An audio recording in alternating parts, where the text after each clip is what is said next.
Auctions of government debt, normally routine events for the Treasury Department, have suddenly become very important to financial markets. With debt, deficits and bond yields all surging, investors are watching closely how the government will go to market with its borrowing needs.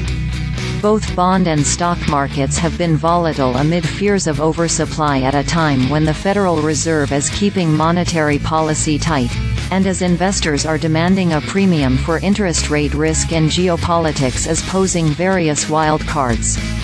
That's why an announcement Wednesday on refunding, entailing the size of auctions as well as the duration mix of the debt that will be issued, is expected to draw even more market interest. The reality is, there is a supply-demand mismatch in the market today, and that is what has led to this move in bond yields, said Josh Emanuel, Chief Investment Officer at Wilshire. Some have said that the issuance is almost more important than what the Fed says or what the Fed does, but I actually think both in combination are really important here. Indeed, the two entities are both pivotal in determining how the U.S. is going to manage its mammoth debt load.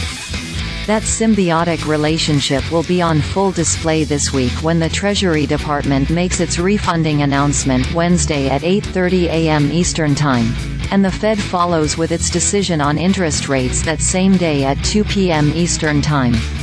Investors got a preview of the Treasury's direction Monday, when the department said it will be auctioning off $776 billion of debt in the final quarter of calendar 2023, a bit below market expectations. Treasury said it will auction another $816 billion in the first quarter of 2024. Further details on those auctions will be provided on Wednesday. You might see sufficient demand step up into the market here with, frankly, real yields at around 2.5%, Emanuel said. At a period of time when there is a heightened degree of risk more broadly, in terms of equity valuations, there is a high degree of geopolitical risk that has developed here over the course of the past month or so. I do think that market participants have to be in tune to all of that. So you might actually find some demand.